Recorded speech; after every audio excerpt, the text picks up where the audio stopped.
RevOps is just the Salesforce admin with a new fancy title. Stop me if you've heard that one. But the newest question, or the most frequent question you get all the time is, where does RevOps report? Is it sales? Is it marketing? Is it operations? Is it executive suite?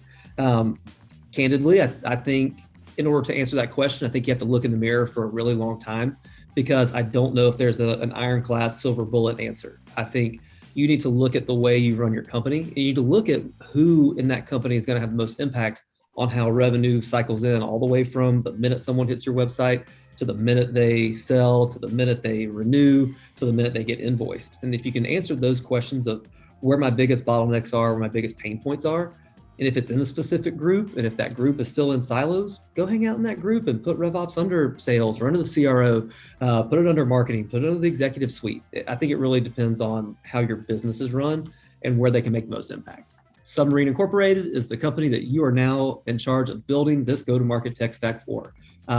Traditional B2B SaaS company, 50 employees, just closed a Series A fundraise, so congratulations. You got tons of money to go and spend on go-to-market tech. Here's what your team looks like: 10 SDRs, 12 AEs, a handful of CSMs, 4 to be exact, and one RevOps lucky person, which is you. You're the one that gets to put this whole thing together. Just a little bit of mix of the company itself and having to answer more questions about really the granularity of it, but you got a good mix of outbound and inbound. Let's just call it 50-50. Your average contract value, 20K in ARR is what you're selling to the market. 30-day average deal cycle. High velocity, high volume. So I want you to think about that as you're putting it together. So again, instead of rattling off 30, 40, 50 different pieces of tech, we're going to go the top 7. So very wide range there. I'm not going to be too prescriptive on what those 7 need to be. That's exactly what you guys are here for. And there's this one tech stack tool for me. It has a wonderful slogan.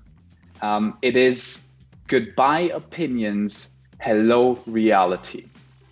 And now this tool, it's gone. And for me, in a Series A stage startup that was described with high velocity sales, where many conversations are happening daily, it is the most important thing that we understand what our customers are saying. Because you as a company, after you raise your Series A, you want to actually see the North Star. Where do you want to be in 2 years, in 5 years, in 10 years? Yesterday, we talked about the valley of death. Most companies don't make it. And so my core recommendation for everybody out there, whether that is in the marketing space, whether that is in the sales space, I would start with a tech stack that actually captures the things that your customers are saying daily. Enable all the teams, not only the customer facing teams, all the teams seeing what these customers are saying on a daily basis, to then really craft 3 critical things. We learned it this week. The first thing is, okay, you have to know how your pitch is working.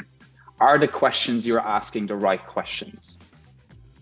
Are the pauses that after you ask these questions, are they relevant, or should you hold off a bit more? The second thing is what we learned in this week during the GTM games is actually, hey, you have to make sure that there's a storyline here that works with it. And the third thing there is, how are we building our brand while we are getting to know our customers? So we're really not building the tech stack for where we are now. We're building it for where we're going in order to scale, to grow, and have these incredible returns that our shareholders want. Not part of the tech stack, but my experience over the years is you don't have sales unless you have sales methodology. I think MedPick is the best. Personally, I'd go with Force Management to help implement it.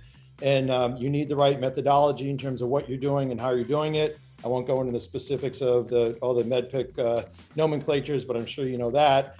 And the reason I'm so excited about this exercise right now is I've really spent the whole COVID time, so the past year and change, talking to CRO friends.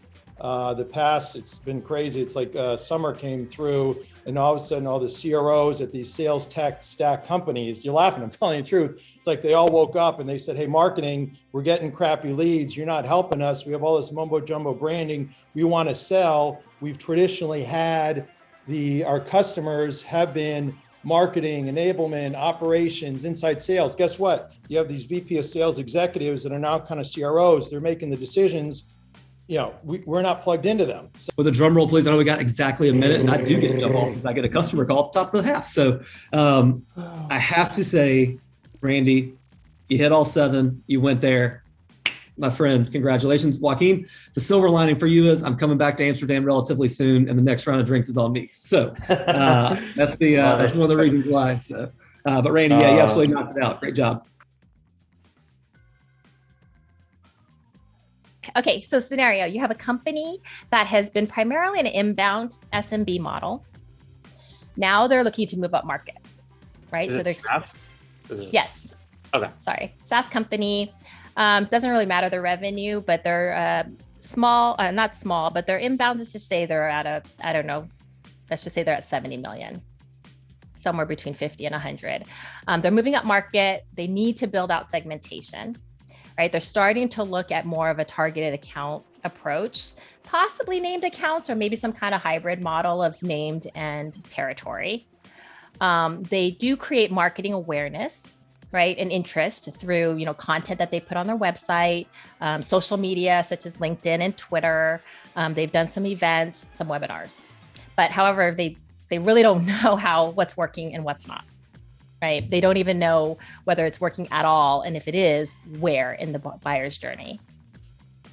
So you're the RevOps leader. You have been given the green light to go secure technology to help set up the organization for success with this new kind of go-to-market strategy in motion. Today, all you really have is marketing automation, and let's just say it's Marketo, and you have a CRM, and we'll just go with Salesforce. So your goal is to really think about what are the top resources, technologies, or tools that you would want to bring in, right? What are sort of those top 3 most urgent, kind of most critical, and most impactful? And keep in mind that they can be marketing, kind of what historically has been maybe called marketing technology, or historically has been called sales tech. From my perspective, it's RevOps, right? So it's revenue technology.